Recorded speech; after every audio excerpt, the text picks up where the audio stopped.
নমস্কার বন্ধুরা, বাংলার ইনভেস্টর ইউটিউব চ্যানেলে আপনাদের সবাইকে স্বাগত জানাই। চ্যানেলে প্রথমবার এসে থাকলে চ্যানেলটা অবশ্যই সাবস্ক্রাইব করে রাখবেন। তো আজকের মার্কেট দেখতে পাচ্ছেন শুরুটা গ্যাপ আপ ওপেন হয়েছিল এবং তারপরে এই 10:30টার পরে একটা শার্প পতন এই নিফটি ফিফটিতে দেখতে পাওয়া গেছে। এই অল্প কিছুক্ষণ সময়ের মধ্যেই দেখতে পাচ্ছেন এই নিফটি ফিফটি এটাই 0.5% কাছাকাছি পড়ে গিয়েছিল। তারপরে আবার সেখান থেকে দেখতে পাচ্ছেন রিকভার করেছে এবং তারপরে মার্কেট আবার এই নিচের দিকেই পড়ে গেছে এবং দিনের শেষে টোটাল দেখতে পাচ্ছেন এই 50 পয়েন্টের কাছাকাছি পড়ে বন্ধ হয়েছে। তো এই 10টা 10:30টার পরে হঠাৎ করে মার্কেট কেন এরকম পড়ে গেল আর তারপরে বাকি সময়টা কেন এরকম লাল নিশানি ট্রেড করলো, তার পেছনে যে প্রধান কারণ সেটা হচ্ছে আরবিআই যে মনিটারি পলিসি চলছিল আজকের দিনে তার আউটকাম সামনে চলে এসেছে এবং সেই আউটকাম সামনে চলে আসার পরেই আমাদের এই ইন্ডিয়ান মার্কেটে প্রেসার লক্ষ্য করা গেছে। তো এই আরবিআই এর মনিটারি পলিসিতে কি হলো দেখুন, প্রথমে তো এটা বোঝাই যাচ্ছিল যে আরবিআই এবারে কোনো প্রকার রেট চেঞ্জ করবে না। দেখতে পাচ্ছেন সেটাই হয়েছে। RBI keeps repo rate steady at 5.25%।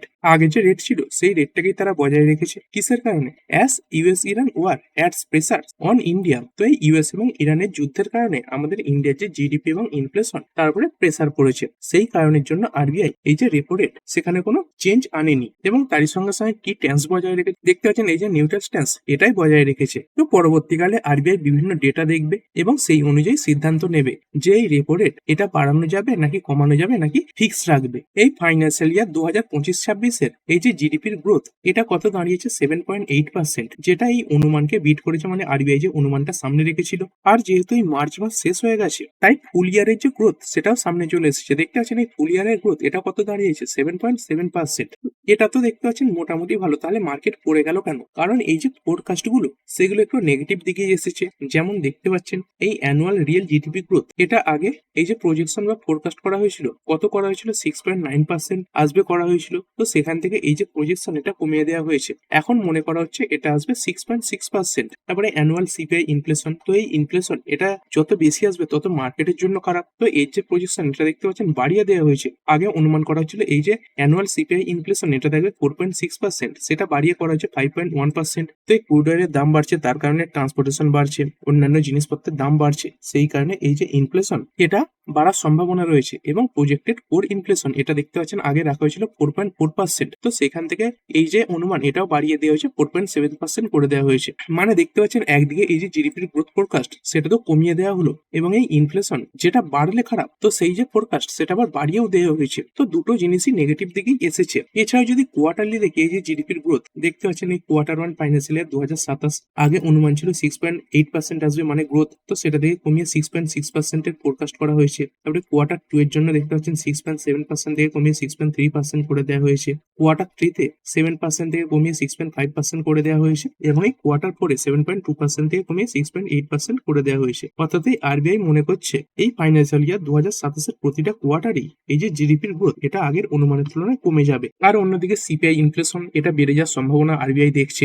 আগে অনুমান ছিল 4.0%, সেটা থেকে বাড়িয়ে 4.2% করেছে। তারপরে Q2 এ দেখতে পাচ্ছেন 4.4%, এটা থেকে বাড়িয়ে 5.1% এর ফোরকাস্ট রাখা হয়েছে। Q3 তে 5.2% থেকে বাড়িয়ে 5.9% এর ফোরকাস্ট রাখা হয়েছে এবং এই Q4 এ 4.7% থেকে এই যে ফোরকাস্ট এটা বাড়িয়ে কত করা হয়েছে 5.4%। তো কিসের জন্য এই জিডিপির গ্রোথ ফোরকাস্ট কমানো হলো এবং এই সিপিআই ইনফ্লেশনের যে ফোরকাস্ট সেটা বাড়িয়ে দেওয়া হলো? দেখতে পাচ্ছেন এই জিওপলিটিক্যাল ইম্প্যাসেস। তো এই ওয়েস্ট এশিয়া ক্রাইসিসের জন্য এই যে সাপ্লাই চেইন এখানে ব্যাঘাত ঘটেছে, তার সঙ্গে সঙ্গে দেখতে পাচ্ছেন হাই এনার্জি কস্ট মানে ক্রুড অয়েলের দাম বৃদ্ধি, এগুলো একটা কারণ। তারই সঙ্গে সঙ্গে বেস মেটাল এটার দাম বেড়ে যাওয়া, ক্রুড অয়েল ডেরিভেটিভের দাম বেড়ে যাওয়া, কমার্শিয়াল যে এলপিজি রয়েছে তার দাম বেড়ে যাওয়া, তারপরে রাবার, প্লাস্টিক এই ধরনের যে জিনিসগুলো রয়েছে এগুলো বিভিন্ন ইন্ডাস্ট্রিতে কাঁচামাল হিসেবে ব্যবহার হয়। তো এগুলোর দাম বেড়ে যাওয়ার কারণে এই যে ইনফ্লেশন সেটা বাড়তে পারে। তো কোনো ফ্যাক্টরিতে কোনো জিনিস তৈরি হচ্ছে, তো তারা যদি আগের মতো কম দামে জিনিস তৈরি না করতে পারে, তাদের যদি জিনিসের দাম বেড়ে যায়, তারা অ্যাকচুয়ালি কি করবে? এই যে আমাদের মতো কাস্টমাররা রয়েছে তাদের উপর সেই যে বৃদ্ধি সেটা পাস অন করে দেবে, অর্থাৎ আমাদেরকে আরো বেশি দাম দিয়ে সেই সমস্ত জিনিসগুলো কিনতে হবে। আর এটা হলে কি হবে? এই ইনফ্লেশন বেড়ে যাবে।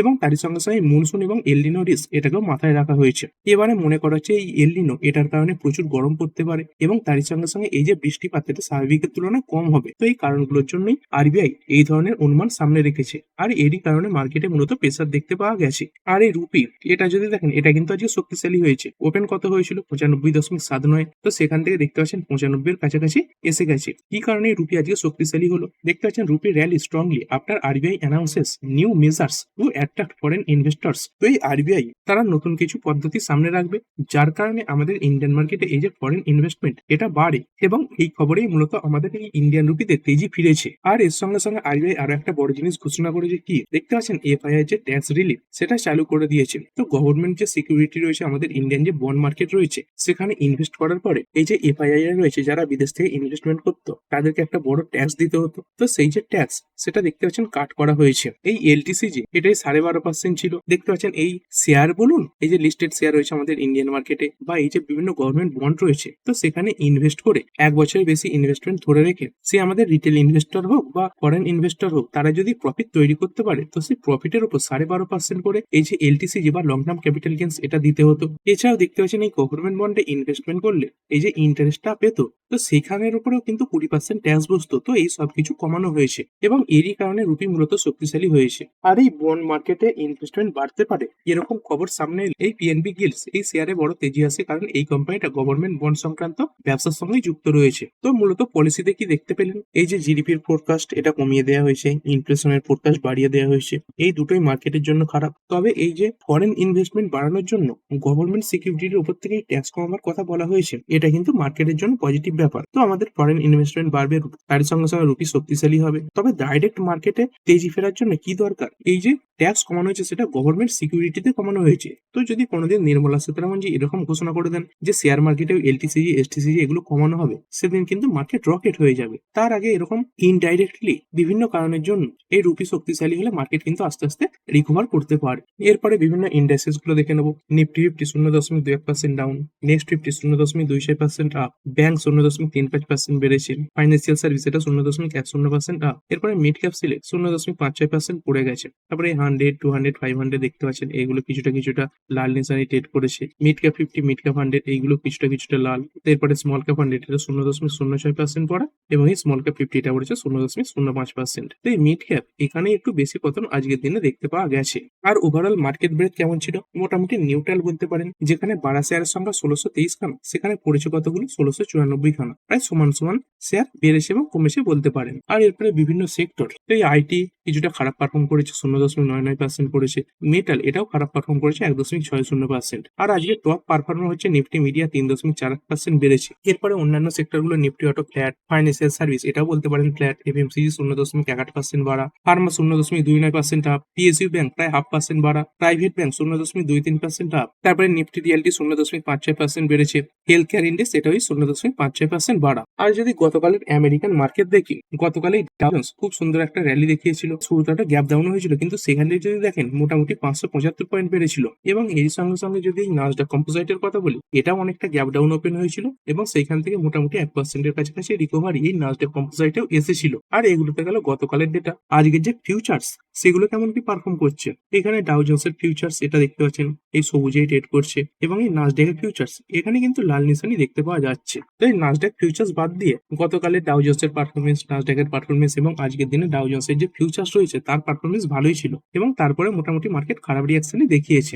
আর আমাদের মার্কেটের তেজি ফিরে আসার জন্য এই যে এফআইআই এদের ফিরে আসাটা অত্যন্ত জরুরি। কিন্তু গত কয়েকদিন ধরে এফআইআই দের যে সেলিং সেটা খুব বেড়ে গেছে। প্রথমত এই 29 মে এখানে দেখতে পাচ্ছেন এমএসসিআই ইন্ডেক্স রিব্যালেন্সিং এর জন্য এফআইআই টা 21,105 কোটি টাকা সেলিং করেছিল। তো এদিন তো অ্যাডজাস্টমেন্ট হয়েছিল, এটা বাদ দিয়েই দিন। তারপরে দেখুন 1 তারিখে এগুলো তো স্বাভাবিক ছিল, 3,911 কোটি সেলিং। 2 তারিখে দেখুন 8,362 কোটি সেলিং। 3 তারিখে 5,616 কোটি টাকা সেলিং এবং এই 4 তারিখে 4,447 কোটি টাকা সেলিং। মোটামুটি দেখতে পাচ্ছেন এই 4 দিনেই প্রায় 20,000 কোটি টাকা সেল করে দিয়ে এফআইআই রা বেরিয়ে গেছে। তো এই এফআইআই রা ভারতীয় মার্কেটে যতদিন না ফিরে আসছে ততদিন কিন্তু মার্কেটে বড় তেজি আসার সম্ভাবনা কমই রয়েছে। 2-4 দিন বাড়বে, আবার 2-4 দিন পড়েও যাবে।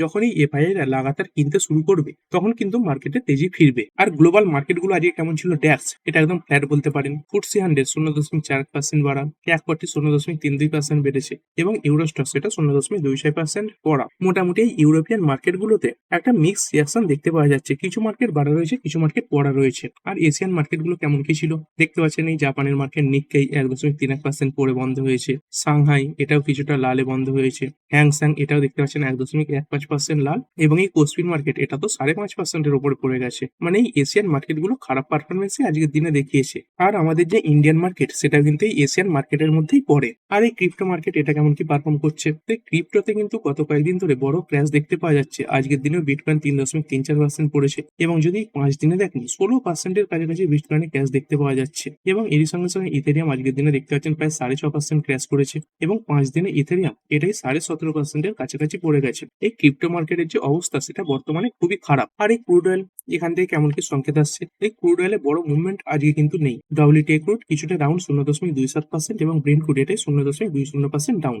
একদিক থেকে পজিটিভ যে ব্রেন্ট ক্রুড এটাই 95 নিচেই রয়েছে। আর এই গোল্ড সিলভার এটা কেমন কি পারফর্ম করছে, এই গোল্ড এটাও আজকের দিনে 1.45% পড়া, এবং এরই সঙ্গে সঙ্গে এই যে সিলভার স্পট এটা দেখতে পাচ্ছেন 4% পড়ে গিয়েছে। মানে মোটামুটি বলতে পারেন এই যে ইকুইটি মার্কেট তার সঙ্গে সঙ্গে gold silver market crypto market এগুলো সবই আজকের দিনে খারাপ পারফরমেন্সই দেখাচ্ছে। আর এরপরে কিছু টপ গেনার এবং লুজার শেয়ার দেখে নেবো, যেমন এই রিটস দেখতে পাচ্ছেন 4.86% বেড়েছে। তারপরে জ্যোতি সিএনসি 6.25% আপ। তারপরে জি এন্টারটেনমেন্ট 7.5%-এর উপরে বেড়ে গেছে। তারপরে সারেগামা এটা 4.73% বেড়েছে। তো এই সারেগামা, জি এন্টারটেনমেন্ট এগুলো মিডিয়া সেক্টর থেকে বিলং করছে, এবং আজকে দেখতে পেলে নিফটি মিডিয়া কত ভালো পারফর্ম করেছে। তারপরে স্নাইডার ইলেকট্রিক লাগাতার নিচের দিকে পড়ছিল, আজকে প্রায় 5%-এর উপরে বেড়ে গেছে। এরপরে পড়া শেয়ারগুলো ওয়াকার লিমিটেড 7.17% ডাউন। তারপরে শেয়ার এইচএফসিএল 5%-এর লোয়ার সার্কিট লাগিয়েছে। তারপরে উইপ্রো লিমিটেড 3%-এর উপরে পড়া। তারপরে ফিজিক্স বালা এটা পড়েছে 3.71%, গতকাল একটা বড় তেজি এসেছিল, এবং তারপরে আজকের দিনে প্রফিট বুকিং এসেছে। তারপরে নেটওয়েবটেক এটা 5.5%-এর কাছাকাছি ডাউন।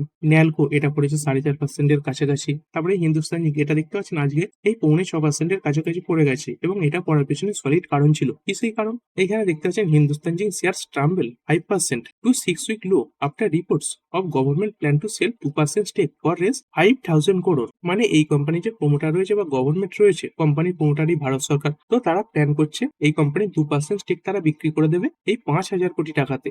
তো এই স্টেক সেল হলে মূলত ওএফএস এর মাধ্যমেই হয় বা অফার ফর সেলের মাধ্যমেই হবে। যে প্রাইসে শেয়ার চলবে তার থেকে কম প্রাইসে হয়ে যাবে। তো সেই ভাই এই শেয়ারে কিন্তু আজকে হেভি সেলিং এসেছে, এবং স্টকটা এতটা বেশি পড়ে গেছে। তারপরে বিএসসি লিমিটেড এটা পড়েছে 3.7%, আজকে আরবিআই পলিসির পরেই কিন্তু পড়েছে। কি কারণে পড়েছে দেখতে পাচ্ছেন, শুধুমাত্র বিএসসি নয়, এই যে অ্যাঞ্জেল ওয়ান এই শেয়ারও পড়ে গেছে। দেখতে পাচ্ছেন RBI likely to go ahead to implement bank lending rule for proprietary trading. তো এই প্রোপ্রাইটারি ট্রেডিং এর জন্য এই আরবিআই এই যে লেন্ডিং রুল বা ধার দেওয়ার যে রুল সেখানে কিছু পরিবর্তন আনতে পারে। তো এই পরিবর্তন আনলে কি হবে, এই যে ব্রোকার গুলো রয়েছে, বিএসসি রয়েছে, অ্যাঞ্জেল ওয়ান রয়েছে, এদের আগের থেকে অনেক বেশি চাপ পড়বে। আগে এরা অনেক সুবিধা পেত, তো সেই যে সুবিধাগুলো সেগুলো কিন্তু আর থাকবে না, তো সেই কারণে পড়ে গেছে। তো এই আরবিআই নতুন রুলে কি হতে পারে দেখতে পাচ্ছেন, এই যে প্রোপ্রাইটারি ট্রেডিং ফার্মস রয়েছে তাদের যে খরচাগুলো হয় সেগুলো বেড়ে যেতে পারে। তারই সঙ্গে সঙ্গে দেখতে পাচ্ছেন brokers must fully collateralize proprietary trading loans, অর্থাৎ এই ট্রেডিং লোনের জন্য পুরো জামানত কিন্তু দিতে হবে। তো এইসব কিছু এই ব্রোকার গুলোর জন্য খারাপ হবে, সেই কারণে স্টক পড়েছে। আর ভিডিও শেষে নিফটি দেখে নেবো,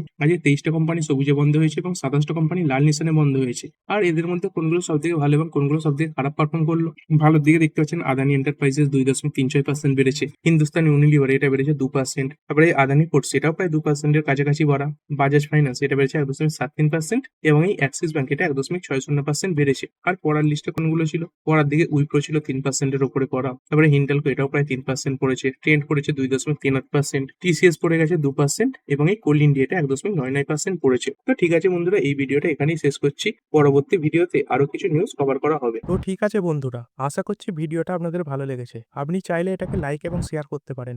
আর শেয়ার মার্কেট সংক্রান্ত ডেইলি নিউজ আপডেট পেতে চ্যানেলটা সাবস্ক্রাইব করে রাখবেন, এবং পাশে থাকা বেল আইকনটি টিপে অল অবশ্যই সিলেক্ট করে রাখবেন, যাতে পরবর্তী ভিডিওর নোটিফিকেশন আপনার কাছে সময় মতো পৌঁছে যায়। আর হ্যাঁ, ভিডিওটি শুধুমাত্র ইনফরমেশন এবং এডুকেশনাল পারপাসের জন্য বানানো হয়েছে। আমি সেবি রেজিস্টার্ড নই, তাই কোনো প্রকার শেয়ারে কোনো প্রকার বাই, সেল, হোল্ড বা অ্যাভারেজ করার কোনো সিদ্ধান্ত নেওয়ার আগে আপনার যে ফাইন্যান্সিয়াল অ্যাডভাইজার আছে তার সঙ্গে অবশ্যই আলোচনা করবেন। দেখা হচ্ছে পরের ভিডিওতে। ধন্যবাদ।